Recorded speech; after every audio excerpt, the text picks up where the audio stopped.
Biological kids believe that Marjorie has turned their father against them and forced him to pay more attention to her own kids. So there has been this rumor going around for years that Marjorie put pressure on Steve to adopt her own 3 kids and give them his last name. But even though Brandy and her siblings found it weird, they didn't push more on it because they thought it would end there, but they were wrong. Over the years since Marjorie and Steve have been married, Marjorie has been steadily pushing her own kids to the front line, especially Lori. So I'd like you guys to go down and subscribe, hit the bell on her channel. She has a really good celebrity channel, but I kind of want to talk about this because this is something that's very apparent what happens to a lot of us, maybe it's even as black men, as we move on. Now let me talk about my own situation. In my own situation, when my parents divorced, my father was not as successful as he was with my mother. It was his first time being married. Soon after leaving, he got on his feet, started doing a lot better with the new lady. And so the people who benefited the most was the new lady. My stepmom, they're now divorced. Can I get a celebration music? I hate her. I cannot stand her.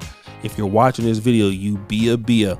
But anyways, like, I don't like the lady, okay? I've never liked her. But to be fair, because, you know, my mother and father still couldn't get it together, the new lady benefited from his newfound efforts, right? He was now more of a professional man. You know, he went, you know, and became a nurse practitioner, and all of the money and the accolades the second family got. And she had kids from other guys. Who the clapping sounds? I mean, she stayed doing that because she's a dot. But anyways, yeah, she ended up doing very well. He ended up doing very well. And that's what happened. But now there was some jealousy towards, you know, his kids from my mom, because it's like, wait a minute, you know, your new family is receiving what we should have received, but that's what happens when you file for divorce. All right. Now, here's something that typically happens when your father is living with a new woman. Your kids from the old relationship, not that you don't love them, okay, but the reality is that the mom can say bad things about the father. You know, your father don't care. Your father is this, your father is that, painting the father in a negative light. The father doesn't have custody. All right. And most women, I honestly believe, when they divorce men, they don't feel like that man is going to be successful in the future. Like, that's how most ladies pretty much guess it. They don't think he's going to become anybody. First marriage, second marriage, they feel like, okay, after we divorce, I might get this or whatever. He shouldn't be able to rebound. And some guys rebound in a major way. In fact, they use this experience to get better. And one of the ways that men can pretty much get back at their ex-wife and even some of their strained relationship with their family is to make sure that their newfound family or their stepchildren become what the other kids could not become because of the strained relationship, because of the, you know, you're not able to be there. You can't stay with them.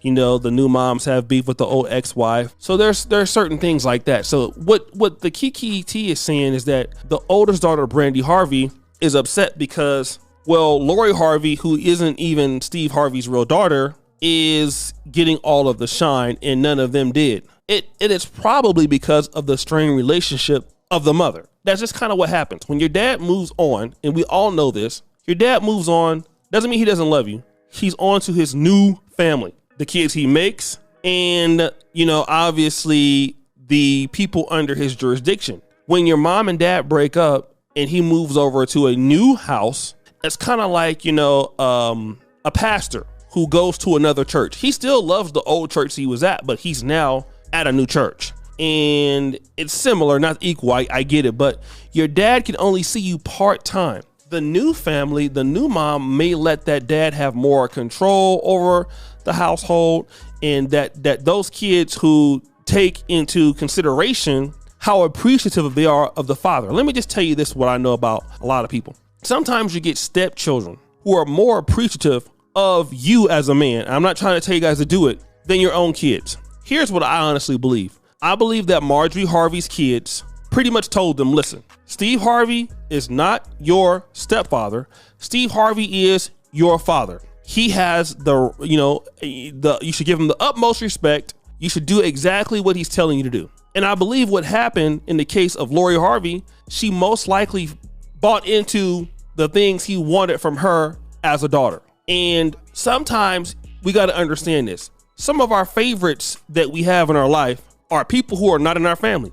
I have relatives I cannot stand. I love them, I cannot stand. And the reality is that maybe the first set of kids were not willing to listen. We're not willing to take advantage of what the knowledge was. How many times do we hear where black men or black fathers give money to their kids don't want to listen, they don't do anything, but then, you have a stepchild or somebody else who takes, heed to your particular teachings and they start doing very well. That is what I think happened in particular when it comes to this. I personally believe that Lori Harvey and Marjorie Harvey's other kids were better sons and daughters and acted in that way than his real children. Because I believe those real children probably looked at Steve as, look, I want you to give me this, I want you to give me that, but I don't want to listen to what you have to say. I'm not in your jurisdiction. And then maybe they had a tainted view coming from the mother. And this happens all the time. It's just like me being in Africa. I'm from the African-American community, love the African-American community, right? But when I'm here and I'm seeing some of the, the things I'm able to do here in comparison to, maybe some parts of Black America, some parts of home, you have your problems. But then when you look at it, it's like, okay, well, I'm getting a certain level of respect here. I might not or may not have gotten in the States. I'm just using that as an example. I'm not saying it's true, but same thing with the passport bros. Okay, I have a situation that's more or less favorable for me here than there. And I think what may have happened as a man and as a father figure, he was getting more respect for these particular people who didn't have a tainted view on him, or maybe a view he may have been lied on from his other people or his real kids. So that's probably what happened. A lot of times men understand that this happens. It's not perfect and it's not always nice or fair, but the reality is a lot of black men and men in general are giving a good effort. They would love to give it to their kids, but for whatever reason, child support, visitation, mom wants you to see the kids, all those evil things can happen. And when they do, it strains a relationship.